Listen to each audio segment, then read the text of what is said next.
Oke, selamat siang semuanya. Kita bertemu lagi. Kali ini pertemuannya dalam format asinkronus. Jadi memang Dikti itu memberikan dua opsi, yaitu sinkronus. Sinkronus itu kita bisa langsung berinteraksi, dan asinkronus.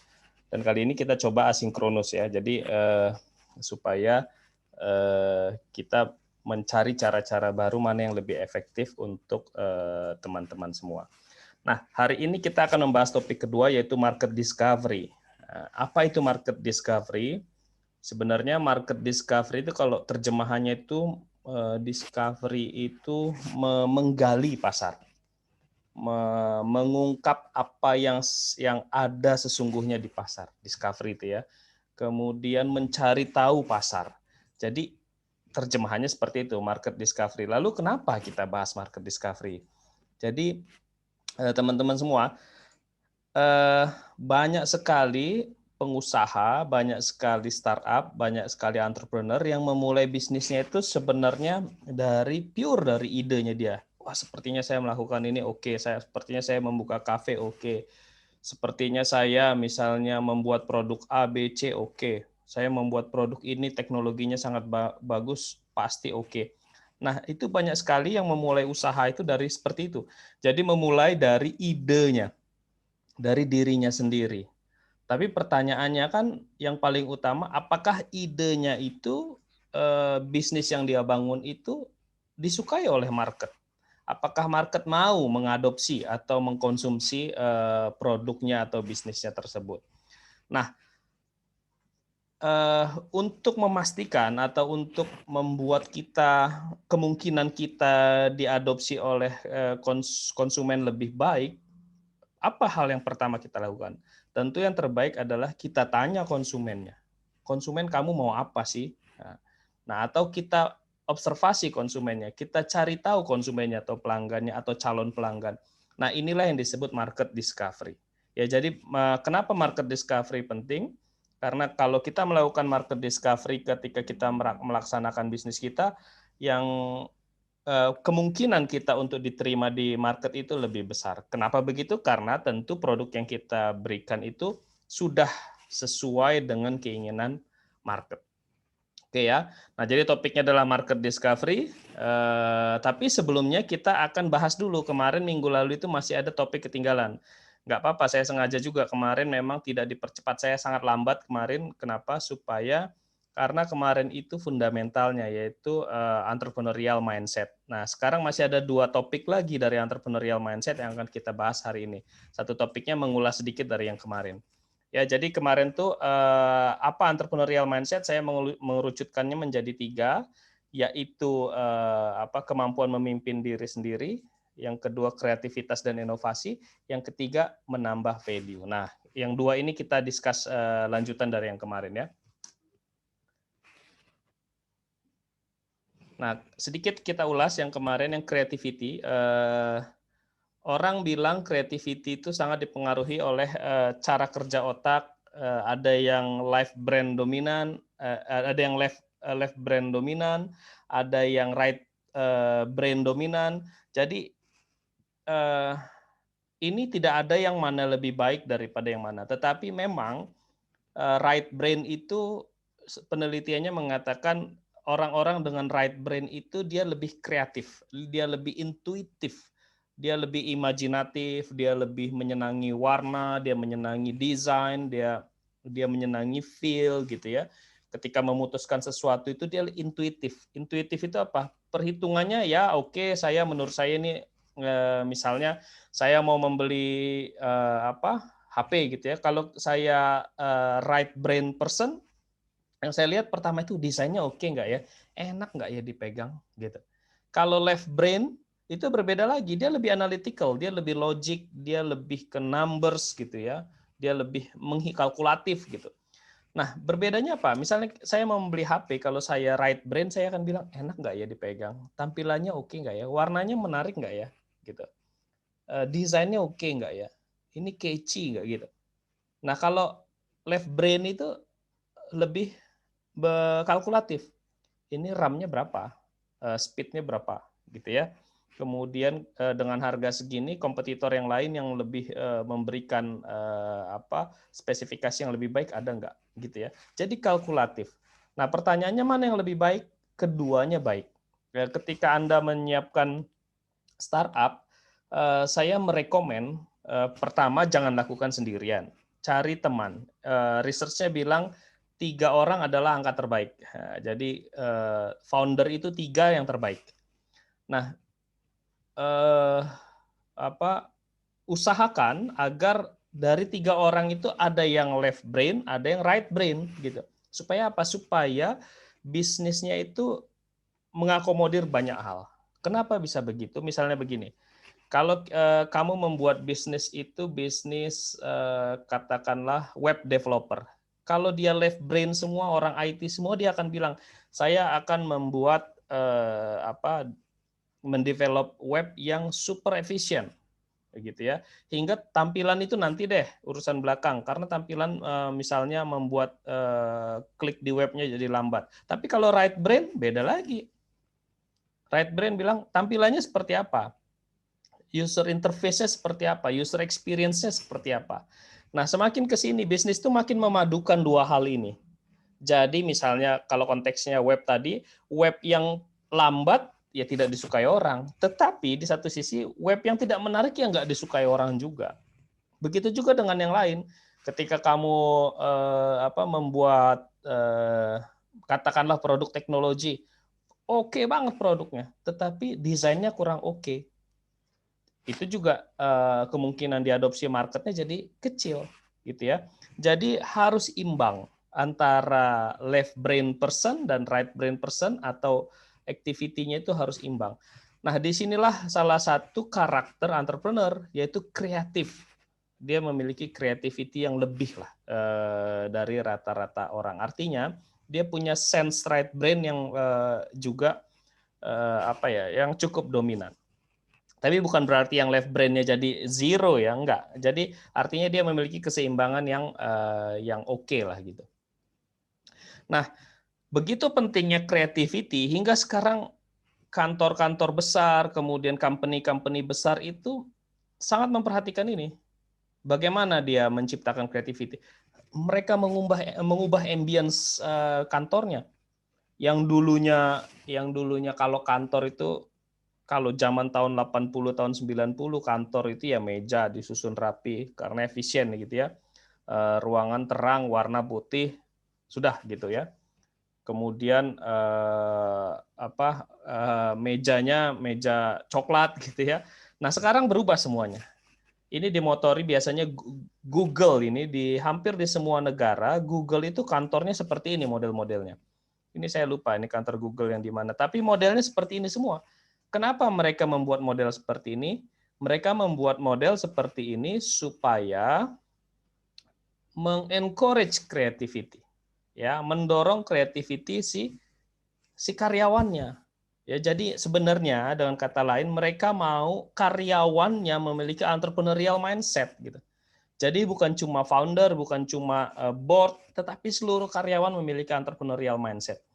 Inilah yang disebut intrapreneurship, ya, yaitu karyawannya pun memiliki entrepreneurial mindset. Ya, jadi creativity itu sangat penting.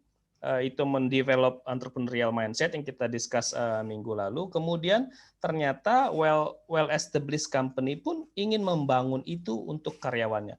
Walaupun karyawannya itu bukan si entrepreneurnya, dia adalah karyawan, tetapi mindsetnya itu ingin ditanamkan oleh big companies gitu ya.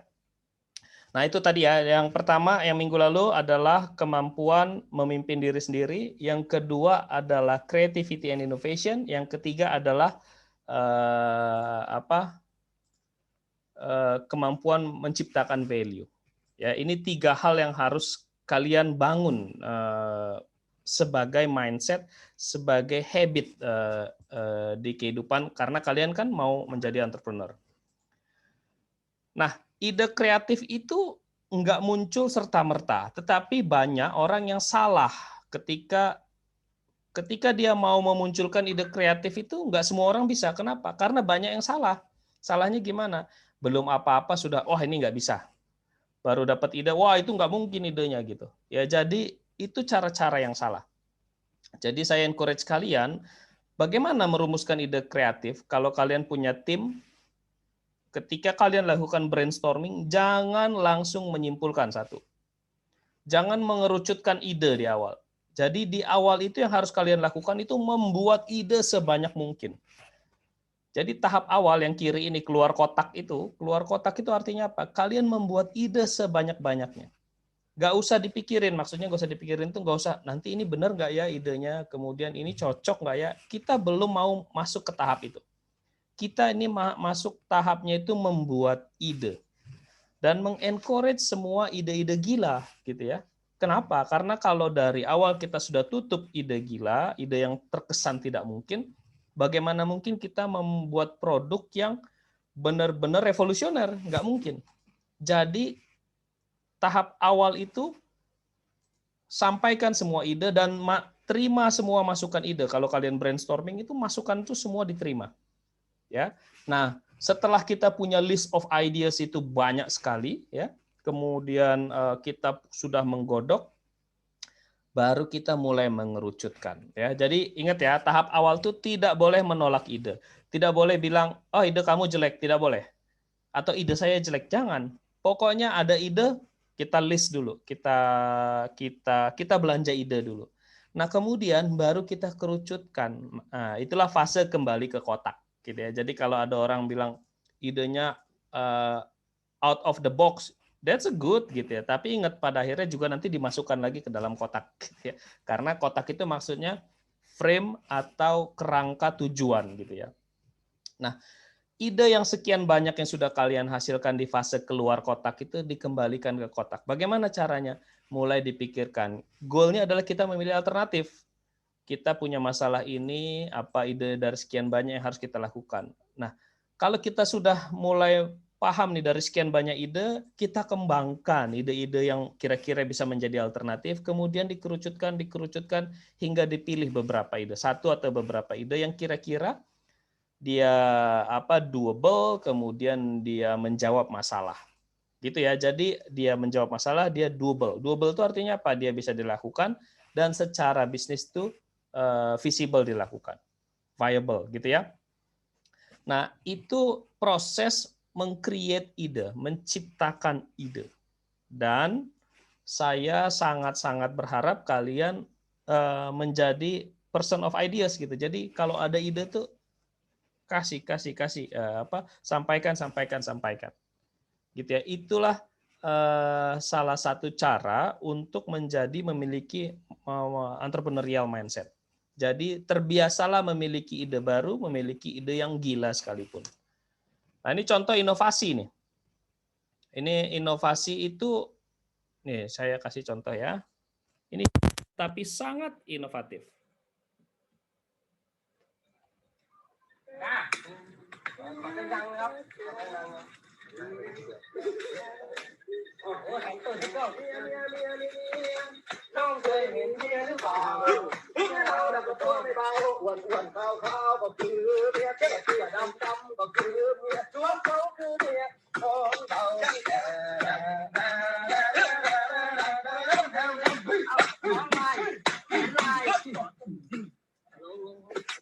Luar biasa ya idenya. Kamu tahu berapa kos yang dihemat karena melakukan ini? Bayangkan kalau harus mendatangkan alat berat untuk menanam tiang pancang.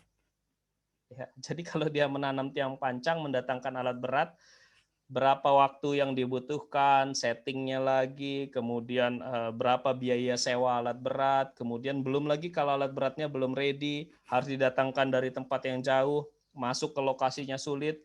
Nah ini tiba-tiba sekelompok orang, sekelompok pekerja, dia punya very good idea.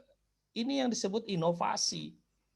Jadi dengan sangat sederhana, kemudian sangat efektif, mereka bisa menggantikan fungsi dari alat yang pancang itu, gitu, dengan super cheap dan dengan resources yang ada, gitu ya. Jadi inilah yang disebut inovasi. Ya, mengapa saya tampilkan video ini? Saya ingin katakan bahwa inovasi itu nggak harus mahal, inovasi itu nggak harus high tech. Tapi inovasi itu satu kuncinya, dia menjawab permasalahan dengan efektif. Ya, saya ulangi ya. Inovasi itu menjawab permasalahan dengan efektif. Jadi kalau kalian melakukan inovasi, pastikan bahwa yang kalian lakukan itu adalah sesuatu yang menjawab permasalahan dengan efektif. Ya, jangan pernah melakukan sesuatu yang tidak efektif menjawab permasalahan atau tidak ada fungsi atau tidak ada value yang kalian ciptakan dengan inovasi itu. Jadi kunci inovasi itu efektif menjawab permasalahan dan memiliki value, ya. Nah, lalu apakah inovasi itu harus dilakukan di produk? Enggak. Inovasi itu bisa inovasi produk, bisa inovasi layanan, manajemen bisa diinovasi. Ya, jadi manajemen yang efektif itu bisa menurunkan cost luar biasa. Ya, kalau kalian masih ingat di operation management, bagaimana cost itu turun ketika kamu mampu melakukan inovasi dalam proses produksi. Ya. Jadi inovasi itu luar biasa. Kalau kamu masih ingat juga bagaimana misalnya Fordism itu bisa menurunkan biaya luar biasa dengan melakukan apa? Dengan melakukan memperkenalkan teknologi baru yaitu ban berjalan yang saat itu tidak ada. Mereka memperkenalkan teknologi baru, melakukan spesialisasi yaitu ban berjalan atau conveyor. Hingga akhirnya teknik mereka itu disebut Fordism. Sampai sekarang itu dipakai di seluruh dunia. Itu tahun 1920-an, mungkin belasan itu mereka lakukan itu. Ya, jadi itu inovasi proses. Dan yang terakhir, inovasi model bisnis. Model bisnis ini inovasi yang luar biasa menurut saya. Teman-teman tahu kenapa kopi kenangan, kemudian kopi tuku, dan sejenis-jenisnya itu bisa luar biasa? Inovasinya ada di mana? Apakah inovasi produk? Menurut saya bukan. Kenapa? Karena yang mereka jual itu sebenarnya enggak sangat-sangat differentiated ya, tidak terlalu berbeda dari produk kopi yang lain, apalagi kopi-kopi unggulan misalnya Starbucks dan lain-lain. Dan itu bisa diduplikasi dengan sangat sederhana. Karena sama aja, bahannya sama, tinggal mungkin gulanya diganti gula aren, ditambahkan boba, macam-macam. Tetapi itu simple untuk diduplikasi oleh kompetitor. Ada yang tidak bisa diduplikasi atau sulit diduplikasi dan membuat mereka itu luar biasa. Saya lupa yang mana yang get funded itu ya. Kalau nggak salah kopi kenangan itu get funded sampai triliunan. Kenapa begitu? Karena mereka melakukan inovasi, yang diinovasi adalah model bisnisnya. Ya, jadi model bisnis yang diinovasi.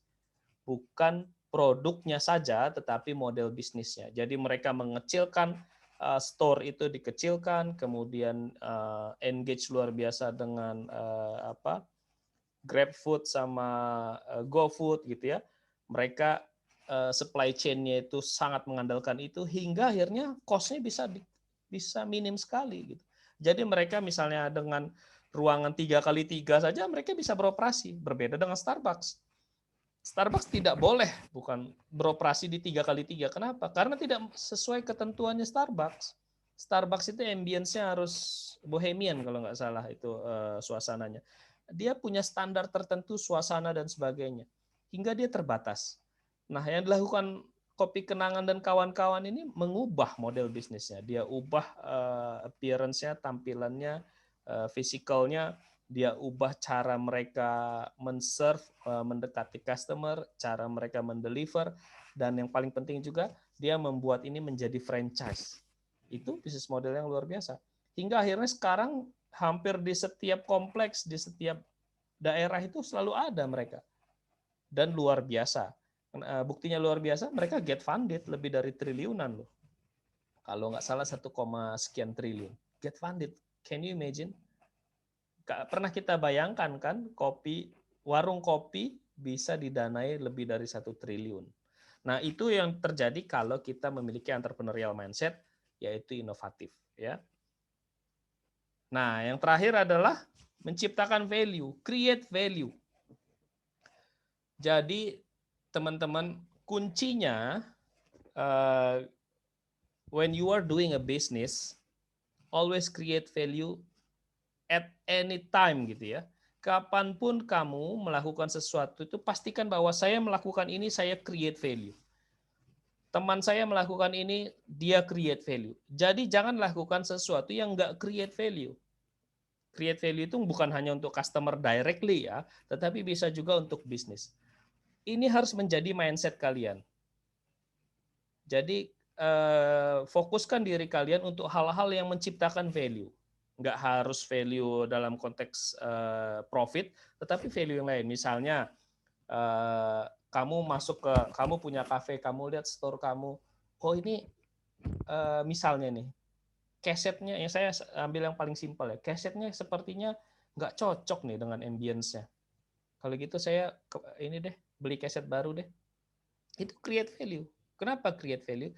Karena dengan begitu customer-nya lebih suasananya lebih mendukung. Gitu ya. Kemudian physical evidence, kalau ambience-nya itu menjadi lebih nyaman hingga customer lebih happy. Itu create value. Jangan lakukan hal-hal yang nggak create value. Ya, jadi itu mindset yang harus kita tanamkan. Nah, lalu ketika kita menciptakan nilai tambah, apa sih yang harus kita perhatikan? Ada 3 hal.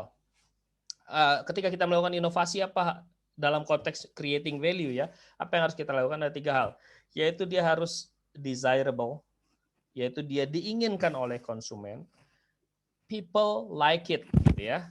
Orang-orang menyukai ide kamu itu. Yang kedua, dia visible.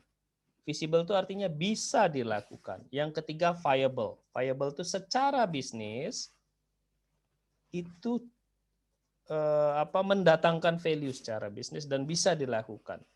Nah, usahakan setiap ide, setiap inovasi, setiap sesuatu yang baru yang kamu lakukan itu mencakup 3 hal ini.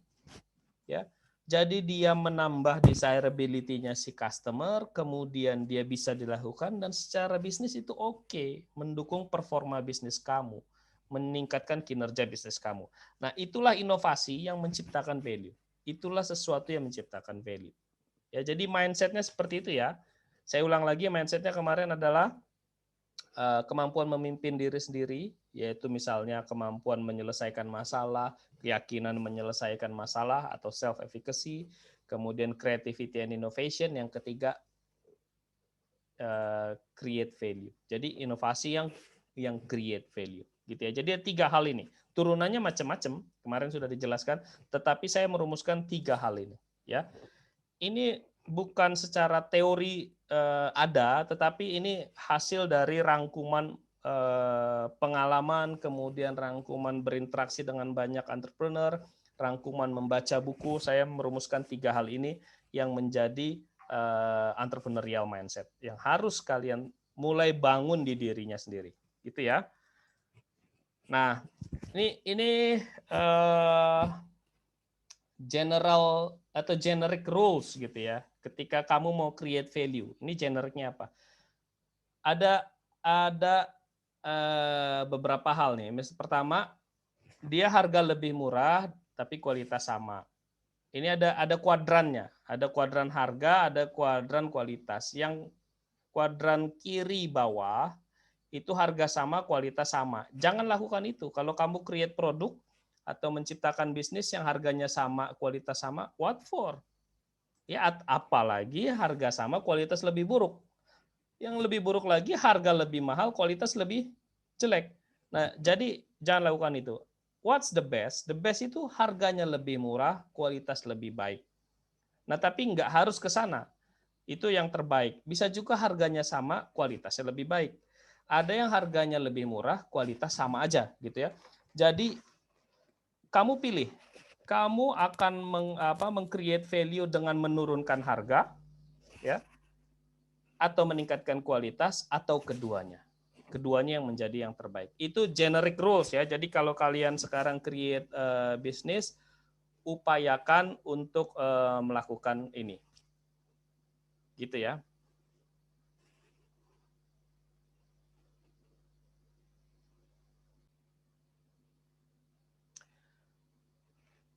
Nah, ini contoh saya kemarin sempat meliput UMKM.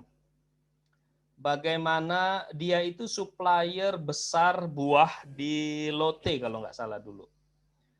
Tadinya dia mensuplai buah segar, nanas itu dari seharinya itu 300 butir sehari atau 300 buah sehari. Can you imagine 300 buah nanas? Kemudian dia bilang, ini nggak masuk angkanya kalau 300. Kos saya terlalu besar. Kalau 300 saya nggak bisa. Nggak viable secara bisnis ya. Nah, apa yang dilakukan? Dia pikir, dia ngobrol sama customer, lalu she get the ideas. Ya. Apa yang dilakukan? Oh, ternyata customer nanas itu everybody want it gitu ya. Semua itu mau nanas. Cuma nggak semua orang mau motong nanas karena susah motong buah nanas. Yang kedua, orang memang kita itu kalau bisa langsung makan aja, tinggal makan gitu kan. Apa yang dilakukan? Dia datangkan orang yang spesialis motong buah. Dia taruh di supermarket itu. Apa yang terjadi? Pembeliannya dari 300 buah meningkat menjadi 60.000 buah. Can you imagine? 60.000 buah itu artinya dia 200 kali lipat ya. 200 kali lipat. Itulah inovasi. Itulah creativity. Kemudian itulah create value. Dia create value bagi siapa? Bagi customer. Customer yang tadinya masalah dalam mengupas buah nanas sekarang enggak lagi. Jadi dia tadinya customer nggak mau makan buah tetapi nggak mau mengupas, sekarang nggak lagi. Ini nggak cuma buah nanas ya, jadi semua buah. Jadi itu yang dilakukan dengan memberikan inovasi yang menyelesaikan masalah customer. Apa yang terjadi? Dia meningkat dari 300 menjadi 60.000 buah per hari. Can you imagine? Ya, hanya dengan melakukan itu. Itulah inovasi. Ya, tapi sekarang sepertinya dia tidak menjadi supplier itu karena kompetitor menjadi sangat banyak. Nah, ini yang harus kita pikirkan juga ketika kita punya ide, punya inovasi, bagaimana kita melindunginya dari kompetitor. Itu ya, jadi ketiga hal itu menjadi entrepreneurial mindset yang harus kita mentanamkan di dalam diri masing-masing. Nah, ini contoh lagi inovasi yang sederhana tapi memberikan solusi, memberikan value. Selama ini orang ngangkat galon itu susah, bisa berbahaya tulang punggung gitu ya, tulang pinggang, bisa cedera di punggung. Nah, tapi ada inovasi baru, ini sederhana sekali tetapi menyelesaikan masalah. Inilah inovasi, inilah creating value, inilah entrepreneurial mindset ya. Ini ada beberapa karakter entrepreneur. Yang pertama, dia kalau kita bicara entrepreneur itu biasanya dia memiliki karakter ini. Pertama, dia memiliki kebutuhan akan pengakuan. Entrepreneur itu suka kalau dibilang akan pengakuan diri. Jadi, kamu entrepreneur yang sukses itu suka biasanya. Ini berdasarkan riset ya. Kemudian memiliki kemampuan leadership, mempengaruhi orang, membuat orang melakukan yang diarahkan. Kemudian memiliki keyakinan mengendalikan keadaan. Ingat ya, ini yang kemarin ini. Self-efficacy, yaitu kemampuan memimpin diri. Kemudian kebutuhan akan tantangan. Jadi kalau kamu mau jadi entrepreneur belum apa-apa, aduh susah Pak. Nah, itu berarti kamu belum memiliki karakter entrepreneur. Entrepreneur akan bilang begini, susah ya, berbisnis di industri ini susah ya. Tetapi karena dia susah berarti orang lain juga kesulitan. Kalau orang lain kesulitan berarti pesaingnya sedikit. Kalau gitu saya akan masuk ke bisnis ini mati-matian. Nah, itu entrepreneur. Nah, dia itu kemudian dia butuh tantangan, dia butuh kebebasan menentukan, kemudian dia yakin mampu, dia tekun dan pantang menyerah, dan dia kreatif dan inovatif. Ini karakter-karakter yang harus kita bangun di diri kita sendiri. Nah, ini proses bisnis. Proses membangun bisnis. Jadi ini saya mengambilnya dari Lean Startup gitu ya, Agile Startup gitu ya. Jadi prosesnya itu dimulai dari saya harus katakan bahwa membangun bisnis itu bukan proses sekali jadi. Dan hampir nggak ada bisnis yang sekali jadi. Sekarang Elon Musk itu sudah berhasil meluncurkan roket ke angkasa. itu setelah saya lupa 4 atau sampai 6 kali meledak gitu ya. Nah, sekarang dia mau membuat roket yang terbaru lagi.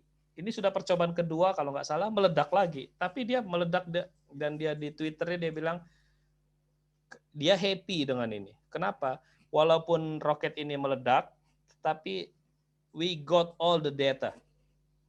Kami dapat semua datanya. Artinya apa? Proses iterasi berikutnya saya akan membangun lebih baik karena saya sudah mendapatkan datanya, gitu ya. Nah, ini prosesnya. Jadi tahap awal itu harus empathize. Empathize itu memahami customer, kemudian kita menentukan apa yang dibutuhkan customer, kita meng-create ide, kemudian dites. Ya, setelah kita punya ide yang sesuai dengan customer, kita pikir, gitu ya. Kita harus tes, divalidasi. Benar nggak ya ide kita ini diinginkan oleh pelanggan? Benar nggak ya? Gitu. Itu harus dites. Jadi dia tes ke market, kemudian baru hitung, kemudian pelajari, puter lagi, gitu ya. Pelajari, kembangkan lagi. Baru setelah puter, ini yang biru ini, belajar, baru dia masuk ke tahap berikutnya. Nah, execution and solution phase. Jadi ada problem solving phase, dia memahami problem.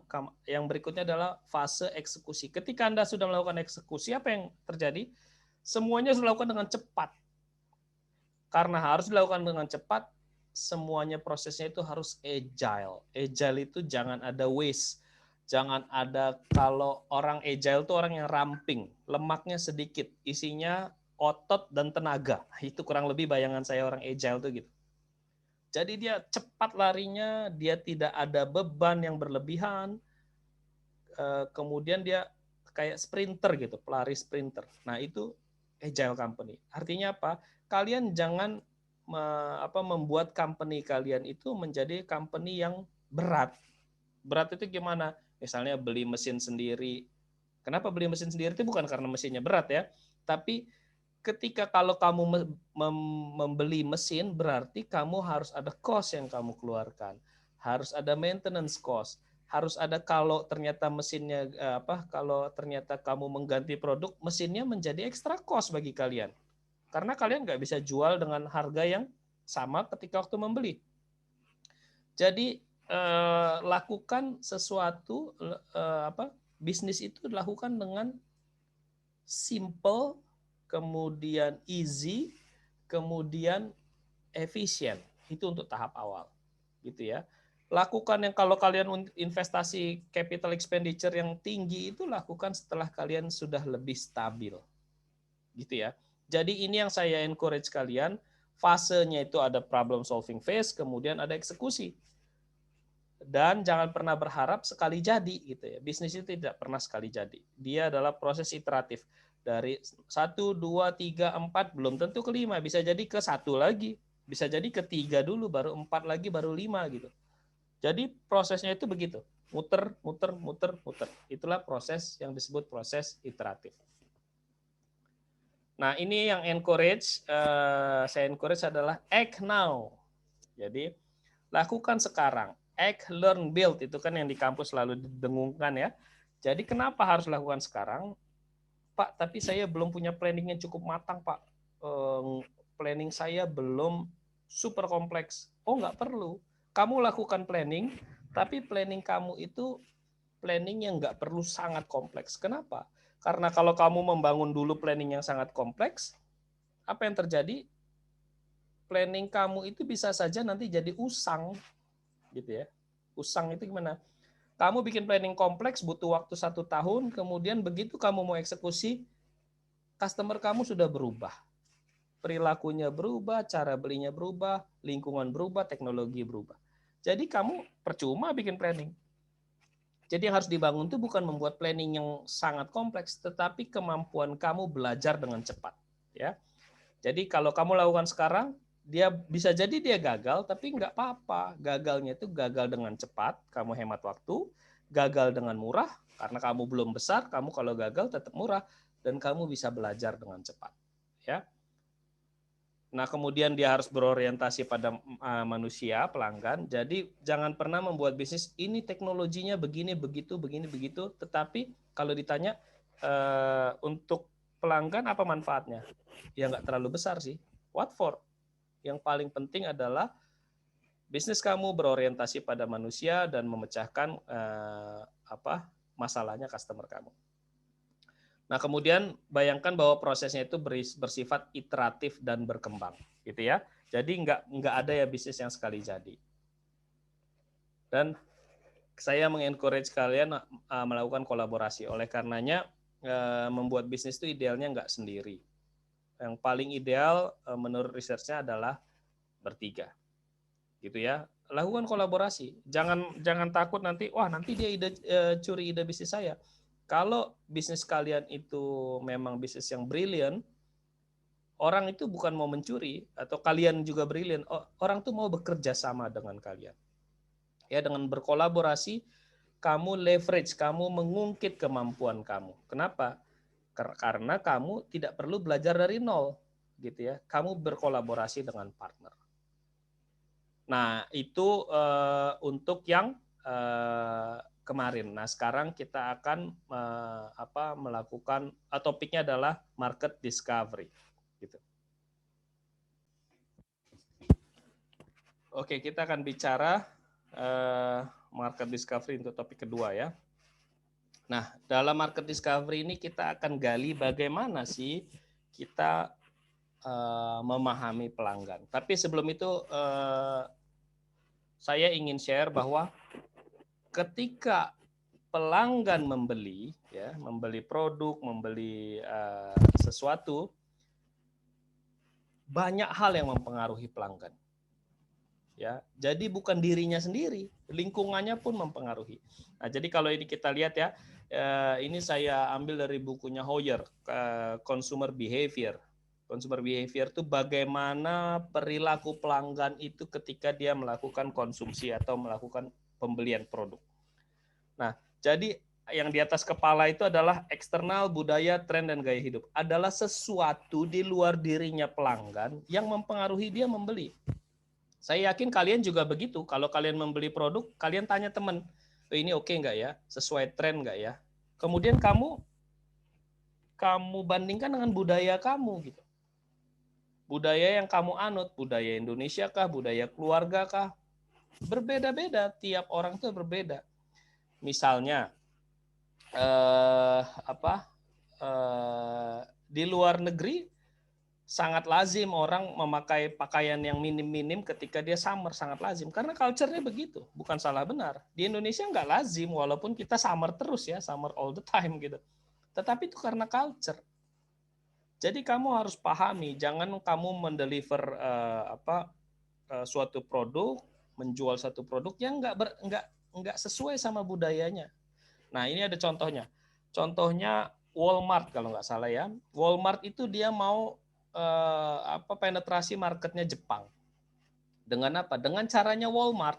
Walmart itu kan Amerika banget. Amerika itu kan apa-apa dibuat instan, apa-apa dibuat kemasan, apa-apa dibuat kalengnya gitu ya.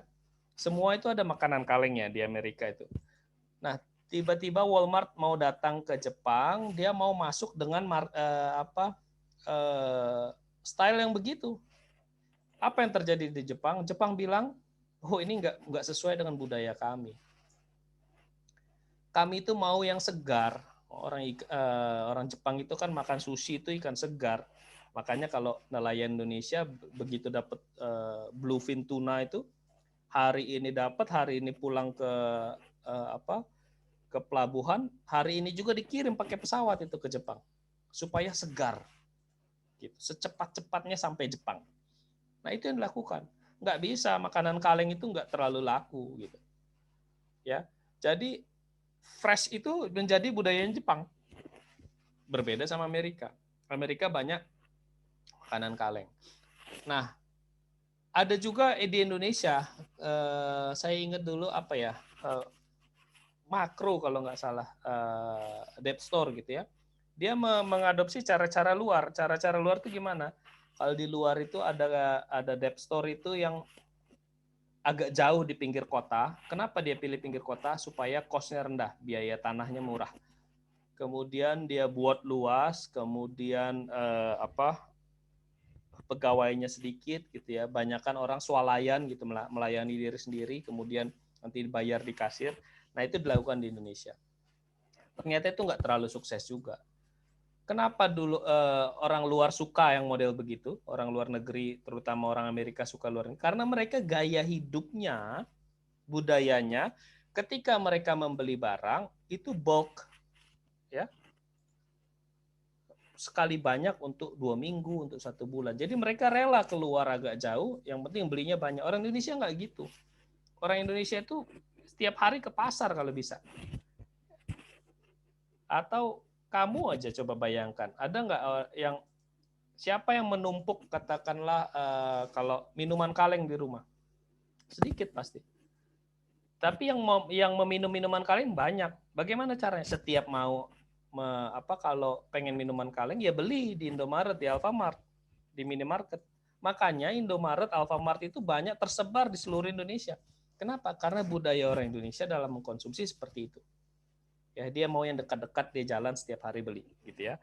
Nah, kemudian apalagi yang mempengaruhi? Psikologis dan pandangan hidup. Tadi ada eksternal, budaya, tren, gaya hidup, itu mempengaruhi orang membeli. Kemudian ada psikologis dan pandangan hidup. Misalnya begini, pandangan hidup. Saya misalnya, seandainya saya mengklaim diri saya, I am an environmentalist gitu ya. Saya ini orang yang sangat melindungi lingkungan. Itu pandangan hidup saya. Hingga saya tidak mengkonsumsi barang-barang dari plastik yang sekali pakai. Oh no way, saya nggak akan konsumsi barang begitu. Itu gaya hidup saya, psikologi saya, pandangan hidup saya seperti itu. Saya punya teman yang dia sangat environmentalist, dia memutuskan tidak makan daging. Kenapa? Karena ketika dia makan daging, daging itu berasal dari sapi, dari ternak, yang ternak itu menghasilkan metan. Metan itu adalah salah satu penyebab utama greenhouse atau penyebab utama pemanasan global. Karena pandangan hidupnya itu dia mengubah pola konsumsinya. Ya. Nah, itu yang terjadi. Nah, yang kedua adalah proses memutuskan untuk membeli. Jadi sudah lingkungan yang berpengaruh, psikologisnya berpengaruh, kemudian waktu dia proses memutuskan untuk membeli, ada pengaruh juga. Lalu perilaku dan dalam membelinya pengaruh juga ketika untuk orang memutuskan membeli suatu produk. Jadi saya ingin katakan bahwa banyak sekali yang berpengaruh, ya banyak sekali yang berpengaruh ketika seseorang membeli, atau banyak sekali yang mempengaruhi ketika seorang membeli, bukan hanya produknya. Oleh karenanya ketika kamu menciptakan bisnis atau mendeliver produk atau meng-create value, kamu harus pikirkan, saya akan mempengaruhi konsumen saya dari aspek mana. Gitu ya, bukan hanya produknya. Clear ya? Nah, ini contoh budaya dan lingkungan eksternal. Di Indonesia itu makanannya ada lontong. Nah, jadi sama-sama nasi semua nih. Di Indonesia itu lontong. Di Jepang itu nasi yang lengket gitu ya. Nasi yang pakai bento-bento gitu. Itu di Jepang. Di India lain lagi, nasinya bertaburan, nasinya nggak satu sama lain nggak nempel, nasi biryani. Ini sama-sama nasi loh, sama-sama beras. Budayanya mempengaruhi. Saya dulu ngajak ibu saya makan nasi yang model nasi India. Dia bilang, apaan ini? Nasi kok begini katanya. Gitu ya. Kok nasi begini? Nggak aneh. Rasanya aneh makan nasi yang tercerai-berai gitu, nggak nempel satu sama lain. Nggak pulen katanya. Nah, itu budaya dan lingkungan. Indonesia seperti ini, Jepang seperti itu, India seperti itu. Sama-sama nasi. Nah, kemudian psikologis dan pandangan hidup. Tadi yang vegetarian itu bisa jadi psikologis, bisa jadi pandangan hidup.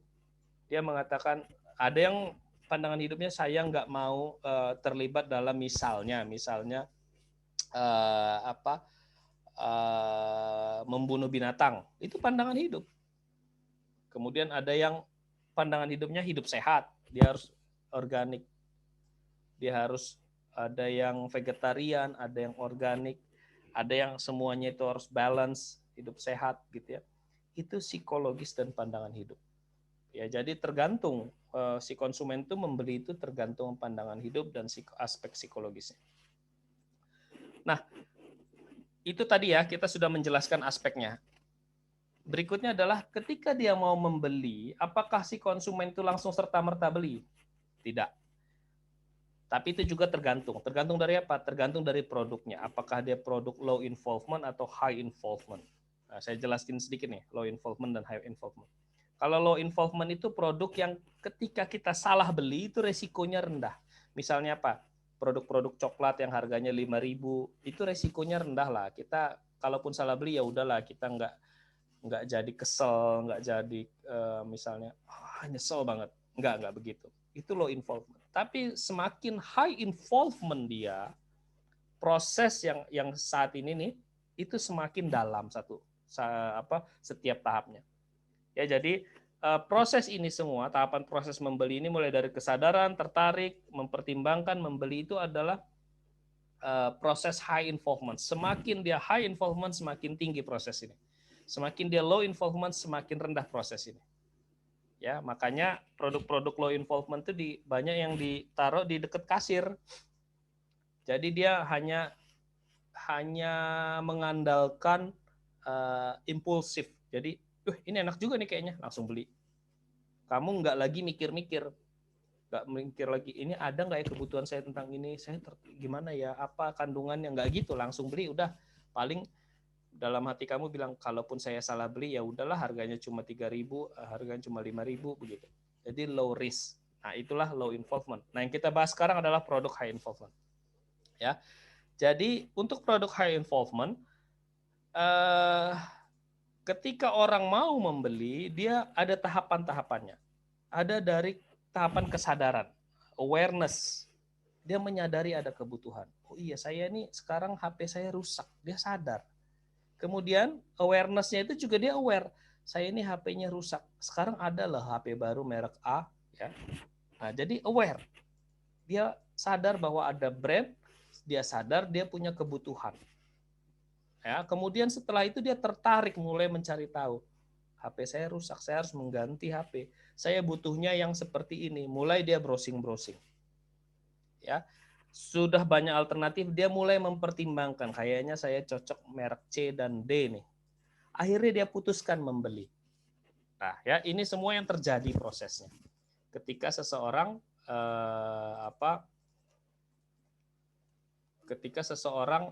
membeli. Nah, apa implikasinya bagi kalian ketika membuat bisnis?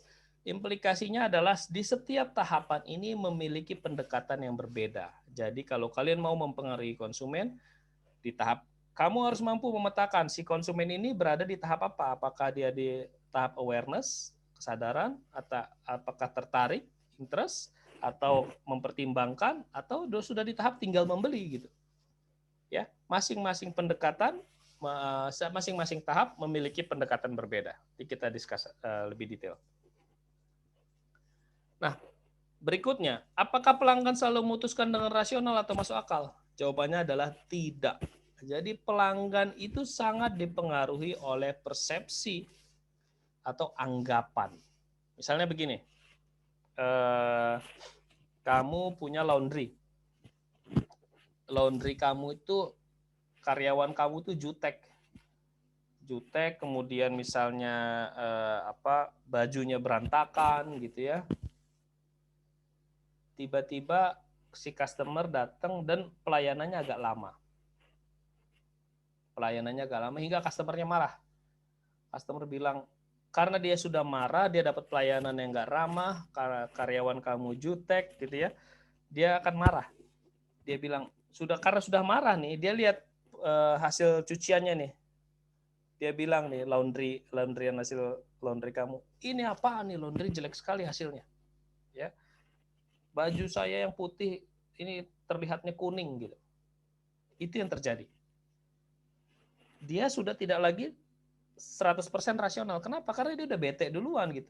Jadi salah terus. Kamu melakukan apa juga salah. Berbeda kalau begitu dia datang, ambience-nya bagus, suasana toko kamu bagus, kemudian aromanya enak, kemudian karyawan kamu ramah, kemudian pakaiannya rapi, kemudian disambut dengan baik gitu ya, kemudian dikasih minum gitu, misalnya dikasih aqua gitu, dikasih air mineral. Nah kemudian agak lama nih prosesnya, sama seperti yang tadi. Apa yang terjadi kira-kira?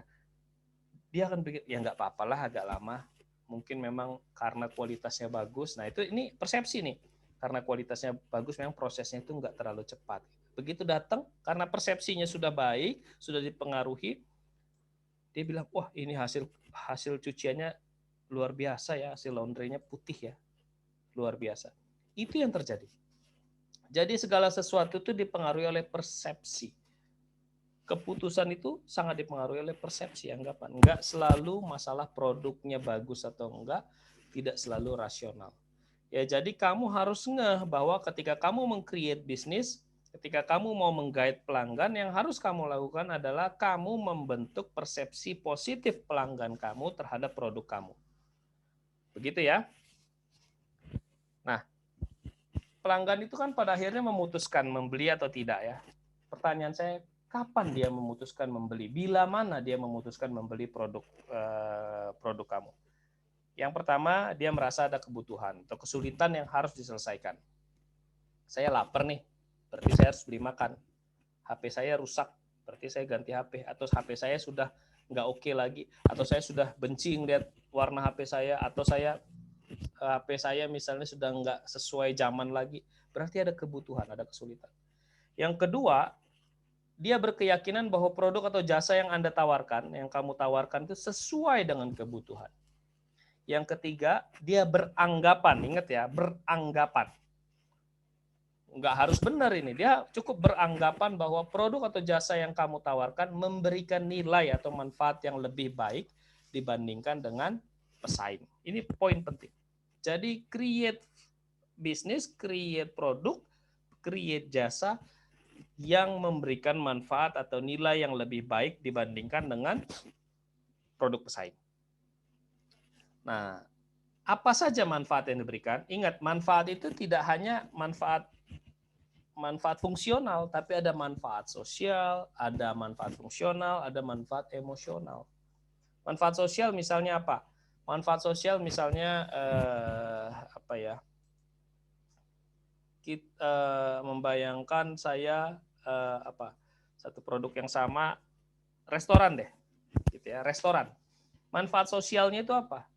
Manfaat sosial itu misalnya manfaat yang kamu berikan adalah kamu memberikan layanan di mana pelanggan dan teman-temannya itu bisa berkomunikasi, bisa bersosialisasi, bercengkrama dengan baik. Itu manfaat sosial yang kamu berikan di restoran kamu. Nah, manfaat fungsionalnya apa? Kamu memberikan restoran kamu yang rasanya enak, kemudian mengenyangkan, harganya murah. Itu manfaat fungsional. Manfaat emosional apa? Manfaat emosionalnya itu misalnya kamu memberikan sentuhan restoran yang ready misalnya untuk perayaan tertentu yang sangat meaningful bagi customer. Itu manfaat emosional. Nah, saya ingin katakan bahwa ketika kamu menjual atau memasarkan produk, jangan cuma manfaat fungsional yang kamu harus pikirkan, tapi manfaat yang lain pun kamu pikirkan. Misalnya begini, kamu menjual produk es krim. Kalau kamu memberikan manfaat fungsional, ya tinggal es krim yang penting mudah dimakan, harganya murah, gitu kan? Tapi ketika kamu memberikan manfaat sosial, kamu tambahin dong es krimnya bentuknya menarik hingga instagramable, hingga si konsumen bisa memamerkan nih es krimnya, cocok untuk Instagramnya. Kalau manfaat emosional gimana? Oh, berikan dong es krim yang cocok untuk misalnya ini Februari nih untuk Valentine. Itu manfaat emosional. Jadi ketika kamu memberikan mau memproduk barang atau jasa, bayangkan apa saja manfaat-manfaat yang bisa saya berikan gitu ya. Apa manfaat sosialnya, apa manfaat fungsionalnya, apa manfaat emosionalnya. Gitu ya. Nah, berikutnya Kita ini dalam konteks masih market discovery ya. Berikutnya adalah kita harus sadar bahwa pelanggan itu berubah. Ya. Pelanggan itu berubah dan perubahannya itu kadang-kadang sangat cepat. Ya, dulu pelanggan itu memikirkan kalau makan itu hanya memikirkan yang penting rasa enak, harga murah, banyak gitu ya. Waktu zaman saya kuliah begitu. Enak, banyak, murah. Nah, sekarang berbeda. Kalian sekarang kuliah mulai dipikirin tuh. Enak, banyak, murah, plus lagi. Plus apa? Plus Instagramable. Ya. Tambah lagi, plus lagi. Plus ada wifi-nya. Gitu ya. Tambah lagi misalnya, plus bisa di delivery. Kalau saya dulu nggak begitu mikirnya. Enak, banyak, murah, plus kalau bisa boleh ngutang gitu ya. Itu mahasiswa zaman dulu. Itu manfaat. Tapi si mahasiswa itu juga berubah. Kamu dalam konteks pelanggan itu berubah. Begitu ya. Itulah perubahan-perubahan terjadi dan perubahannya terjadi luar biasa signifikan. Saya pernah melakukan riset, itu riset saya di 2013. Orang yang tidak menggunakan, yang belum pernah berbelanja secara online di trade mall itu yang model-model ITC itu, dulu tinggal 15% yang belum pernah. Bayangin. Jadi segala umur, segala pendidikan, segala latar belakang macam-macam sudah pernah berbelanja online. Itu di 2016 sampai 2017 gitu. Bukan 2013, 16 atau 17. Itu yang terjadi. Jadi pelanggan itu udah berubah. Makanya apa? Kamu lihat sekarang trade mall. Trade mall sangat sepi. Kenapa? Karena orang beralih ke online. Nggak perlu datang lagi secara fisik. Gitu ya. Jadi itu yang terjadi, perubahan pelanggan. Nah, ini yang terjadi. Pelanggan itu semakin spesifik maunya. Kalau dulu nggak banyak mau, pelanggan tahun 70-an mana ada sih maunya gitu. Ya udah, ada barangnya A, take it or leave it gitu. Kalau sekarang bisa nggak kamu begitu? Nggak bisa. Kamu nggak bisa bilang take it or leave it. Kalau dulu tahun 70-an take it or leave it. Kenapa kamu bisa bilang begitu? Karena tidak ada produk lain. Kalau sekarang kamu bilang take it or leave it, customer bilang I'll leave it, gitu ya. Saya nggak akan ambil produk kamu karena ada 1000 produk yang mirip. Saya punya pilihan yang super banyak. Jadi pelanggan maunya pun makin spesifik, makin spesifik. Nih contoh, saya kasih yang sederhana. Dulu teh itu ya ini aja, fungsinya cuma penghilang rasa haus, teh manis, pakai es teh manis. Baru berubah. Mungkin, saya mau es teh manis tapi yang mau di kemasan yang bisa dibawa-bawa adalah teh dalam kemasan diproduksi. Lalu berubah lagi, saya mau dalam kemasan tapi jangan rasanya jangan itu doang dong. Ada blackcurrant, ada rasa apel gitu ya. Tapi saya mau teh tapi yang agak lebih sehat. Saya supaya gulanya jangan terlalu banyak, ada yang less sugar. Itu yang terjadi, itu perubahan-perubahan konsumen. Ini yang sangat sederhana ya. Banyak sekali perubahan lain yang sangat-sangat signifikan. Di negara-negara Skandinavian, adopsi mobil listrik ini yang high tech itu luar biasa besar. Kenapa? Karena negaranya, warga negaranya itu berubah perilakunya. Mereka sangat menghargai alam, sangat menghargai lingkungan, hingga dia mereduksi, mengurangi gila-gilaan konsumsi barang-barang yang bisa merusak lingkungan, hingga mobil bahan bakar dari BBM beralih ke mobil listrik. Ya, banyak juga produk di negara-negara Skandinavian yang ada namanya carbon footprint. Jadi dia semakin tinggi carbon footprint, artinya dia berkontribusi terhadap gas buang yang semakin tinggi. Kenapa? Carbon footprint itu mengukur jarak dari tempat dia diproduksi sampai kepada tempat dia dikonsumsi. Jadi kalau dia dari China di sekian ribu kilometer itu nanti tertera tuh di carbon footprint. Hingga si pelanggan bilang, oh ini carbon footprintnya terlalu besar. Berarti kalau saya beli, saya berkontribusi terhadap pencemaran lingkungan. Saya nggak mau beli. Gitu. Itu perubahan pelanggan. Ya. Jadi yang dari yang paling sederhana sampai yang kompleks sedemikian itu terjadi, ya. Jadi pelanggan itu makin spesifik, makin spesifik, makin spesifik, gitu. Nah, ini contoh pelanggan bagaimana mencari pengalaman baru.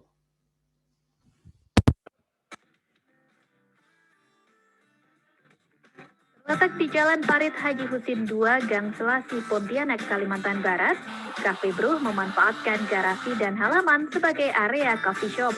Di sini Anda akan memperoleh sensasi berbeda saat menikmati secangkir kopi.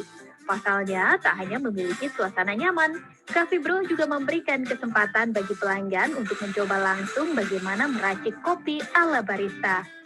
Tak hanya diberi kesempatan meracik kopi sendiri dengan menggunakan alat-alat yang tersedia, pelanggan juga diberi edukasi tentang perbedaan biji kopi, perbedaan rasa, pengenalan alat yang digunakan, hingga cara penyajiannya oleh barista. Secara inovasi itu sebenarnya buat berbagi space ya. Jadi lebih ke kayak orang lain bisa merasakan sensasi meracik kopi. Kan tidak semua tempat ini bisa ngasih space yang seperti itu. Bagi mereka yang kayak ingin belajar kopi, ingin tahu di dalam tentang kopi, biasanya mereka tertarik ingin buat kopi sendiri di sini. Ada juga yang bawa kopi sendiri, terus mobil kopinya di sini. Selain sebagai inovasi untuk menarik pelanggan, cara ini dilakukan pemilik coffee shop untuk memberi pengalaman baru serta edukasi tentang kopi kepada pelanggan. Cara ini dinilai cukup efektif untuk menarik pecinta kopi yang antusias terhadap literasi kopi dan cara-cara penyajian kopi ala coffee shop. Sebab pelanggan bisa memperoleh pengalaman baru menikmati kopi racikan sendiri. Saya menemukan pengalaman baru ya. Saya kan awalnya memang suka mobil, tapi sekarang saya bisa membuat sendiri. Jadi saya penasaran juga sih gimana cara berkopi itu. Tapi sekarang udah gimana ya, udah bisa direalisasikan. Apa aja sih Bang tadi kayak yang dibuat? Dari cara gimana ya, mesin kertas itu gimana, filter ya, cara filmasi ya, dan cara grinder biji kopinya itu saya pengalaman baru sih. Tak hanya memberi kesempatan bagi pelanggan, pemilik Cafe Bruh juga kerap membuka kelas bagi orang-orang yang ingin belajar tentang kopi, cara pembuatan, serta alat-alat yang digunakan, termasuk orang yang ingin membuka kedai kopi. Bagaimana tertarik minum kopi dan memperoleh ilmu baru tentang kopi yang Anda minum? Anugrah Ignatia, Kompas TV Pontianak.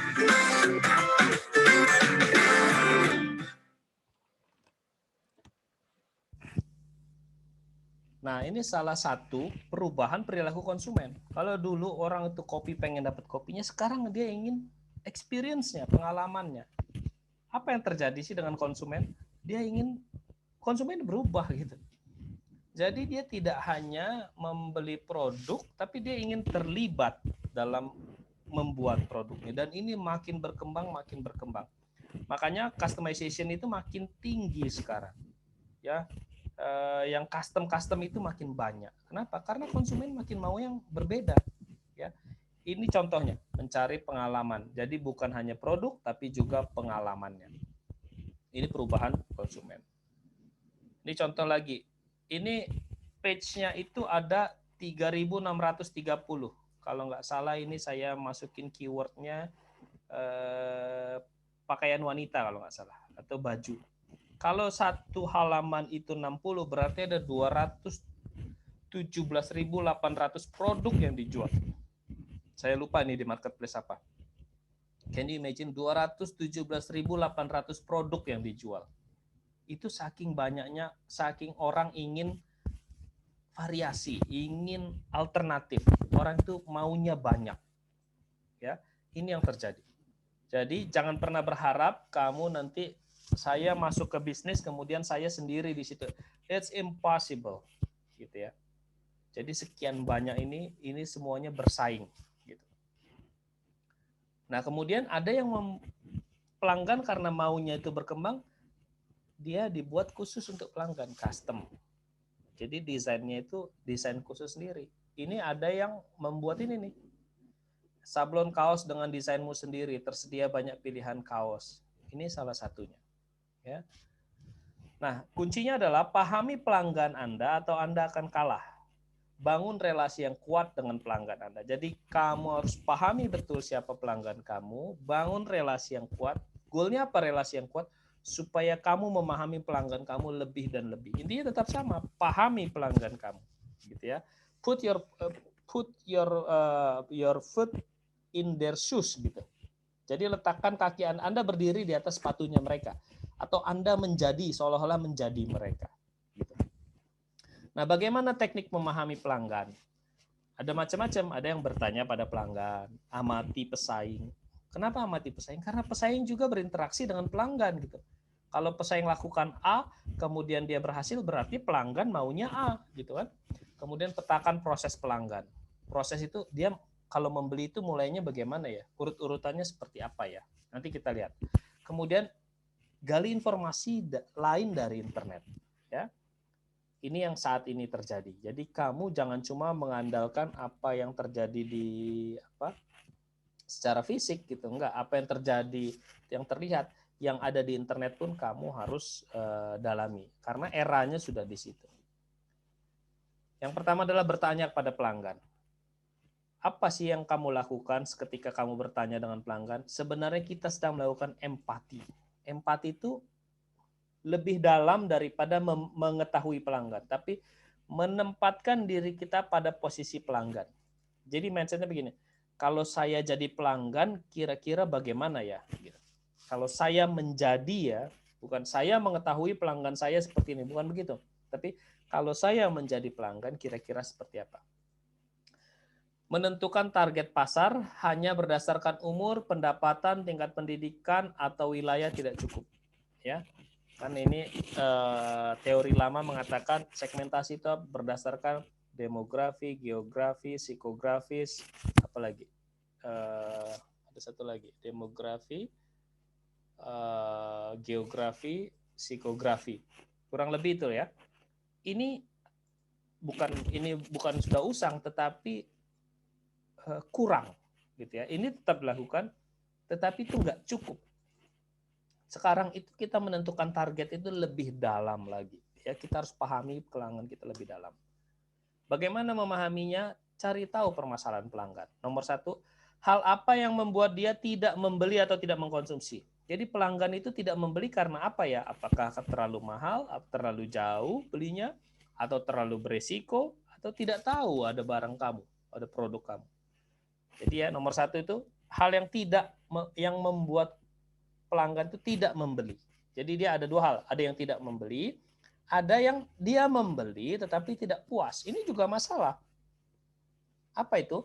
Hal yang membuat tidak puas itu terlalu sedikit atau terlalu banyak jenis.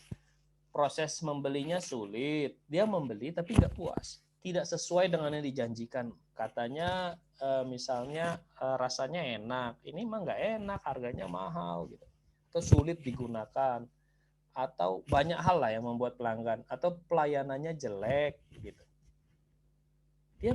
Dia membeli tapi dia nggak puas. Nah, kamu gali dua ini. Ya, galinya apakah harus dengan produk kamu? Enggak, dengan produk sejenis yang ada di pasaran, gitu ya. Orang itu nggak beli kenapa ya dengan produk sejenis ini? Orang itu dengan produk lain kenapa ya dia tidak puas gitu. Nah, setelah kamu menggali, jangan serta-merta mengambil kesimpulan. Misalnya ini, ketika kamu menggali kebutuhan pelanggan itu, kamu harus gali lebih dalam hingga kamu memahami akar masalahnya. Misalnya ini adalah bagaimana pelanggan, bagaimana dua orang pekerja yang harus salah satunya membuka headsetnya dia supaya bisa berkomunikasi dengan partnernya. Kalau saya tanya, apa permasalahannya? Apa solusinya gitu. Jadi ada yang bilang, oh kalau gitu pakai headset yang bisa pakai mic. Itu masalahnya gitu ya. Jadi dia butuh headset baru yang pakai mic. Tetapi belum tentu itu masalahnya.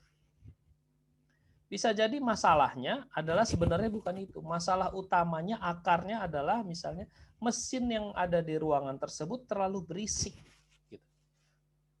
Mesinnya apa? Mesinnya dia pakai mesin lama, yang masih pakai mesin yang pakai BBM. Kenapa nggak diganti mesin listrik yang suaranya lebih pelan gitu, hingga orang nggak perlu pakai headset itu, hingga bisa berkomunikasi secara langsung. Nah, itu bagaimana kita cara menggali pelanggan. Pelanggan itu sangat lazim kalau kita tanya masalahnya apa. Bayangkan dulu, saya selalu suka nih contohnya. Bayangkan dulu, saya nggak tahu apakah kalian pernah merasakan HP yang pakai keypad. Saya rasa pernah ya. Bayangin dulu kalau kita bertanya pada pelanggan, masalah kamu dengan HP apa? Pelanggan akan jawab begini, HP saya itu keypadnya nggak enak. Jadi masalahnya ada di mana? Masalahnya adalah buat produk yang keypadnya enak. Ingat ya, buat produk yang keypadnya enak. Jadi tetap ada keypadnya. Itu masalah pelanggan. Bayangkan itu solusi sebenarnya. Si pelanggan itu tidak ketika kita tanya, dia itu tidak mengatakan masalahnya sebenarnya, tetapi dia mengatakan solusinya. Berbeda ya antara masalah sama solusi. Masalahnya dia itu apa sih? Dia sebenarnya masalahnya itu comfortness, kenyamanan. Yang dia ungkapkan dengan cara ini keypadnya nggak enak, harus diganti yang enak. Itu kan solusi, keypad nggak enak diganti yang enak. Sebenarnya masalahnya bukan di keypad, masalahnya adalah dia tidak nyaman. Solusinya apa? Bisa mengganti keypad, bisa jadi menghilangkan keypadnya sekaligus. Oleh karenanya, jadi touchscreen. Nah, itu yang terjadi. Jadi kalau kamu bertanya pada pelanggan, jangan langsung selesai di satu pertanyaan. Ini restoran saya ini apa masalahnya ya Bu? Misalnya kamu tanya. Oh, masalahnya adalah misalnya tempatnya terlalu jauh. Gitu. Langsung kamu bilang, oh kalau gitu saya buka restoran baru di tempat yang dekat. Gitu. Belum tentu. Gali lagi. Emang Ibu makan di sini mau kenapa? Gitu ya. Ibu dia jawab begini, makanannya saya kesini karena makanannya enak. Tanya lagi, kalau suasana restoran Ibu suka nggak? Ya suasana restoran saya nggak pengaruh sih, misalnya begitu ya. Terus kamu tanya lagi, Ibu mana lebih sering makan di sini atau makan bawa pulang? Terus dia bilang, saya lebih sering makan bawa pulang. Nah, ini mulai mengerucut nih masalah dia. Sebenarnya dia nggak masalah makan di rumah atau makan lebih senang makan di rumahnya sendiri. Tetapi ketika dia mau membeli terlalu jauh. Jadi solusinya belum tentu memindahkan si restoran kamu. Oh kalau gitu saya membangun delivery system yang lebih baik hingga bisa menjangkau rumahnya si ibu gitu. Ya jadi gali terus. Jangan selesai di satu pertanyaan. Lebih dalam. Ada rumusnya sebenarnya, di satu pertanyaan kamu tanya 5 kali why. Kenapa begini, kenapa ini, 5 kali gitu. Jadi misalnya ini nggak enak, kenapa nggak enaknya? Atau ini saya nggak suka dengan bangkunya, kenapa? Bangkunya keras. Gitu. Kenapa? Tanya lagi, 5 kali why, 5 kali kenapa. Gitu ya. Hingga kamu tahu akar masalahnya ada di mana. Nah, kemudian ketika kamu bertanya pada pelanggan, jangan cuma tanya produknya. Ingat ya, tadi kan saya jelaskan bahwa ketika orang memutuskan membeli itu, yang mempengaruhi itu banyak sekali. Antara lain apa yang ada di luar kepalanya, apa yang budayanya, kemudian pola pikirnya, kemudian budaya, kemudian lingkungannya, kemudian lingkungan eksternal, kemudian keluarga dan sebagainya. Jadi ketika kita ingin mengetahui pelanggan, cari tahu juga tentang lingkungannya. Jangan cuma cari tahu tentang dirinya dan produk. Jadi bagaimana caranya? Pertama tanya profilnya, kemudian tanya proses membelinya bagaimana sih? Kenapa kita tanya proses membeli? Kita mau cari tahu permasalahan dia di setiap tahapan itu apa. Gitu ya. Bagaimana proses membeli? Mengapa membeli produk tertentu? Apa kelemahannya dan kelebihannya? Siapa yang mempengaruhi?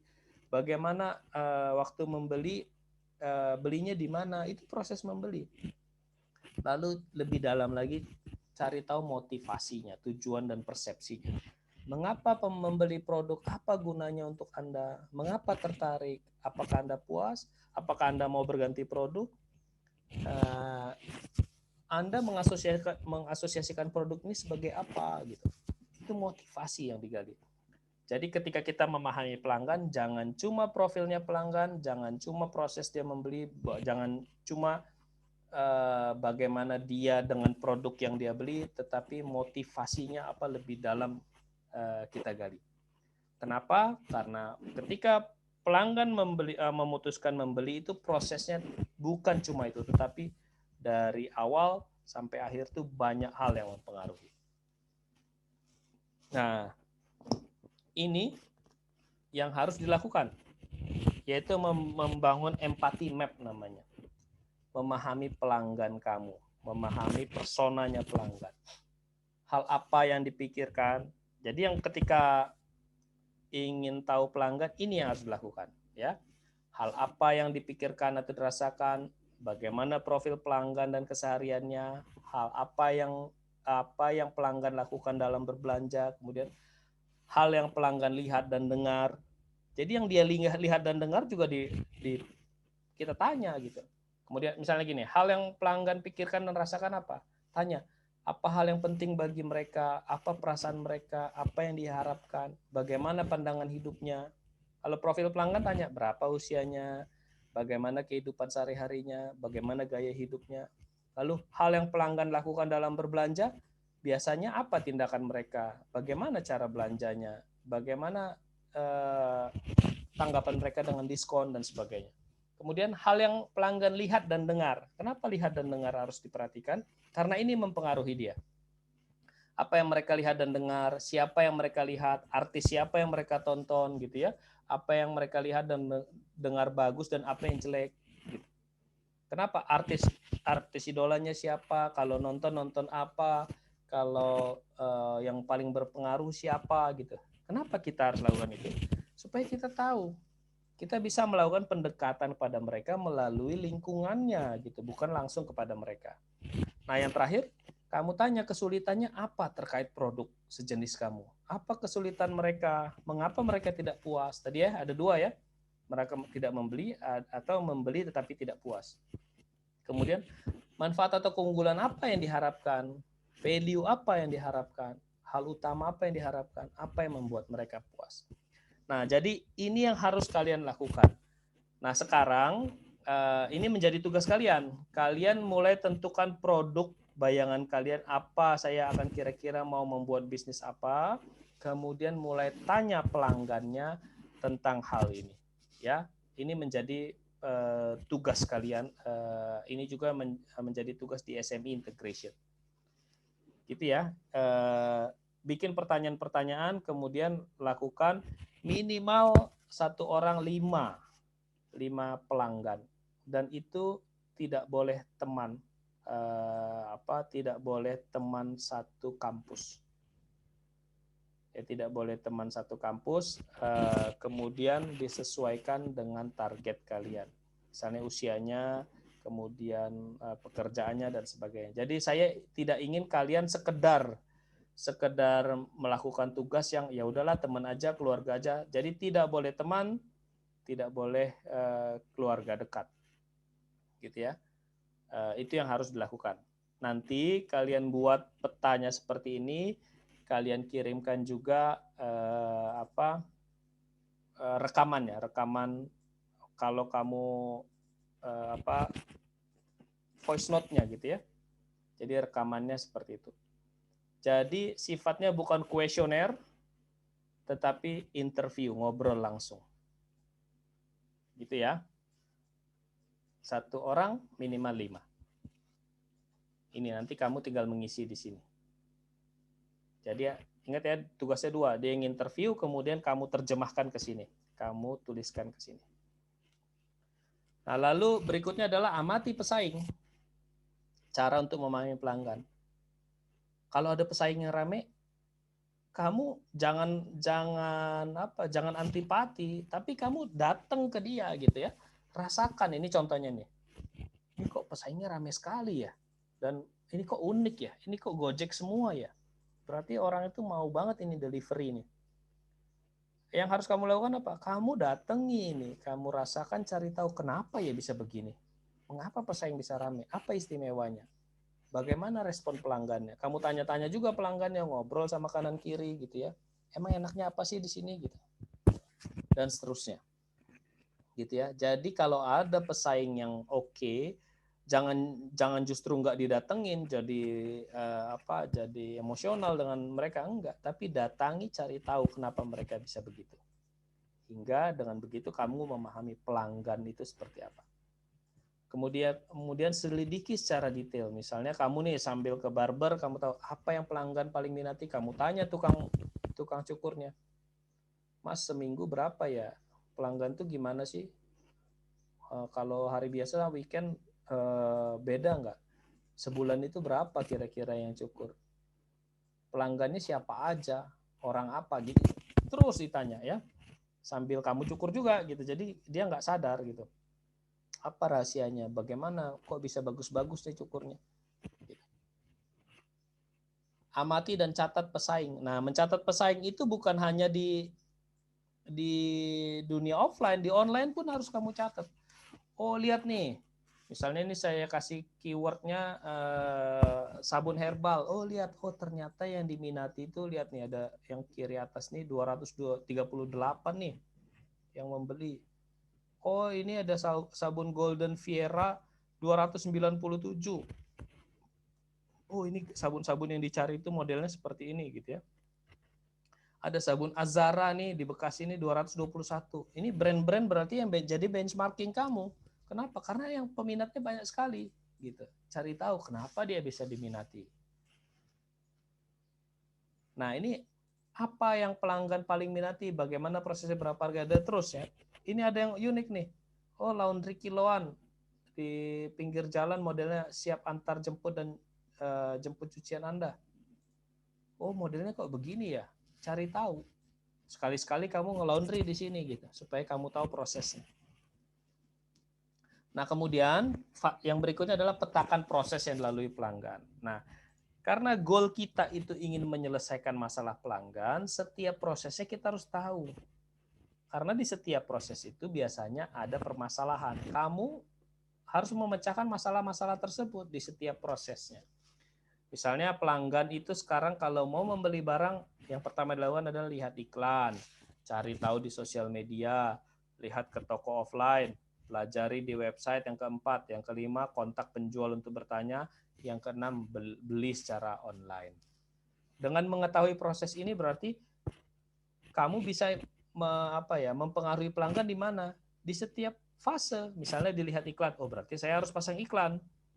Cari tahu di sosial media, oh berarti saya harus bikin sosial media. Lihat ke toko, oh berarti saya harus ada fisiknya nih. Dia lihat ke toko karena dia butuh fisik. Bagaimana caranya supaya saya tahu supaya dia bisa lihat fisik?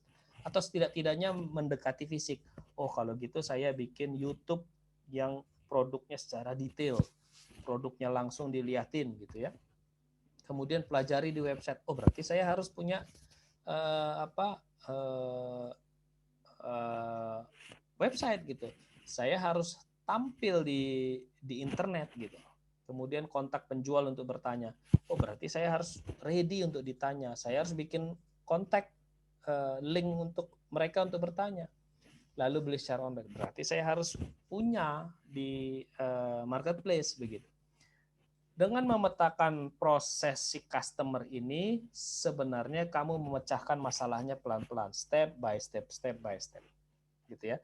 Jadi memecahkan masalah pelanggan bukan hanya di produknya saja, di prosesnya pun harus dipecahkan gitu. Nggak boleh hanya di produknya aja.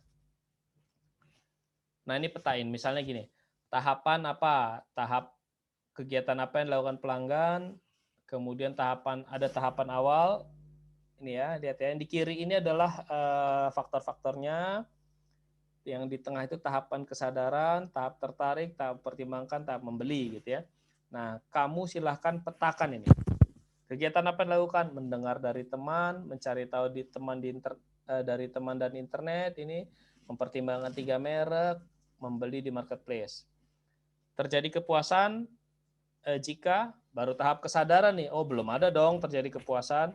Tahap tertarik, dia puas jika mendapatkan informasi yang dibutuhkan secara tepat. Di tahap mempertimbangkan, dia puas jika bisa dengan mudah mempertimbangkan minimal 3 produk. Di tahap membeli, terjadi kepuasan jika sesuai atau bahkan melewati harapan. Ya, di tahap kesadaran, interaksi yang terjadi apa? Oh, di tahap kesadaran, di awareness itu interaksinya berbicara dengan teman. Jadi justru bukan dengan si brandnya, tapi dengan teman. Dia si pelanggan berbicara dengan temannya. Saya butuh ini loh. Nanti temannya bilang, ini ada brand baru loh. Jadi dia berbicaranya sama temannya, sama lingkungannya, misalnya begitu. Kemudian tahap tertarik, dia mulai lewat toko, website, marketplace, YouTube, dia mulai cari tahu tuh interaksi yang terjadi itu seperti itu. Tak mempertimbangkan lewat toko, website, marketplace, dan YouTube misalnya, tetap dia itu sudah mulai mempertimbangkan. Tak membeli, dia di marketplace, Tokopedia misalnya. Nah, kemudian kesulitan apa saja di tiap tahap?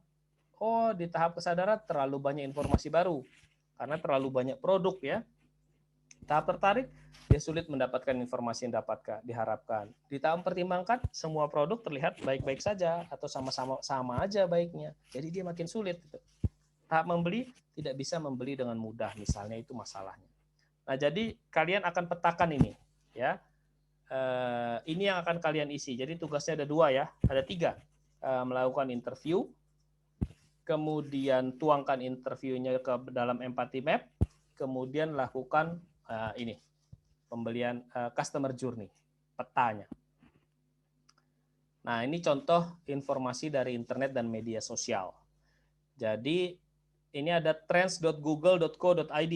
Jadi ini tren yang terjadi di Google. Kalian bisa petakan di sini. Oh, misalnya saya masukin kalau nggak salah ini herbal, kalau nggak salah obat herbal. Jadi yang dicari itu satu itu istilah obat. Jadi kalau kamu mau membuat di internet atau mau melakukan digital marketing berarti gunakan keyword obat. Lalu nomor 2-nya apa nih? Yang ungu ini adalah kesehatan. Keyword yang menonjol. Kemudian yang kuning ini apa? Vitamin. Yang hijau herbal. Yang merah itu apa? Suplemen. Jadi pilihan-pilihan katanya juga kamu harus cari tahu mana yang diinginkan oleh konsumen, mana yang lebih dicari oleh konsumen, gitu ya.